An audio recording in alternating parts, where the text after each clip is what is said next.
Hey everybody, welcome back to the channel, and today I wanted to talk about what I believe is an interesting opportunity in the gold and silver mining space. It's also going to be a dividend stock, so you're going to get that cash flow as well. Now the name of the stock is Newmont Mining, NEM.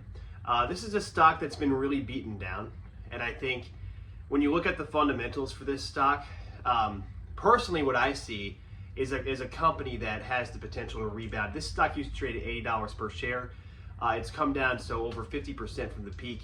Now, when you look at the dividend, that's the first thing that really entices me as an investor, because I've always been fascinated with gold and silver and that kind of stuff. When it comes to actually investing in an asset such as this, we have to keep in mind that gold and silver have been kind of fluctuating in a range for quite some time. You can see that on the chart. For several years now, between the level of, let's say, 1,700 to 2,000 in that range. So when we're looking at, let's say, gold and silver and breaking out potentially to $2,500 or $3,000 per ounce, a company like Newmont Mining would make exponentially more on their money because they own a lot of the largest mining assets in the world. In fact, I think they are actually the largest mining company in the world, if I'm not mistaken. So not only do you have a solid dividend, okay, of right now it's 40 cents per share. They did do a dividend cut, which might be seen by a lot of investors as bad, but keep in mind, gold and silver prices do have an impact on this and, how much they can generate in terms of cash flow. Now, with that being said, we can look at the most recent profitability of Newmont Mining. We can look at the revenues. And as you can see, they have a pretty good track record in the billions of dollars in terms of their revenue, their net income. You can see there on the charts, looking at that. So pretty good numbers. Now, like I said, they have a lot of the largest mining assets in the world. You can see right there on the screen all the different mining assets they have.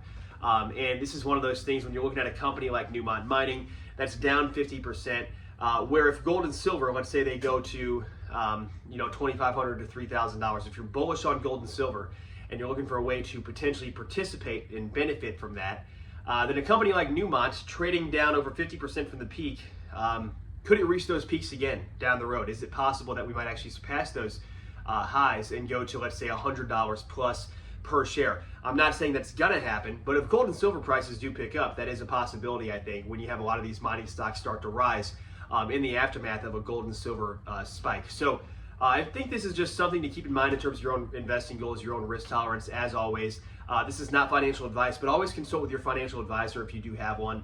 And you're working with them personally, definitely, bring this idea to them. I encourage you to look more into this yourself. This is just kind of a general overview of what I think could be an interesting opportunity based upon the fact that it's sold off so much. It pays a solid dividend, I think over 4 or 5% dividend yield right now. And so when you have a solid dividend, you also have the potential for capital appreciation if gold and silver prices do well. Newmont will definitely benefit from that, given that it's, I believe, the largest mining company in the world. Okay, so this is all things to consider in terms of the stability of the company and where it could go in the future. And that's why I kind of like it down here at roughly $40 to $42 per share. I think it has the potential to maybe rebound and really go off the walls if gold and silver prices do well. So let me know what you guys think in the comments down below. Definitely interesting in my personal opinion, but I know not everybody's so fascinated with these types of scenarios. I always like looking at these things from the possibilities and the opportunities and what could be if you were to set something up like this. But as always, guys, talk with your financial advisor. And with that being said, God bless. Thanks so much for tuning in, and we will see you in the next video. Take care.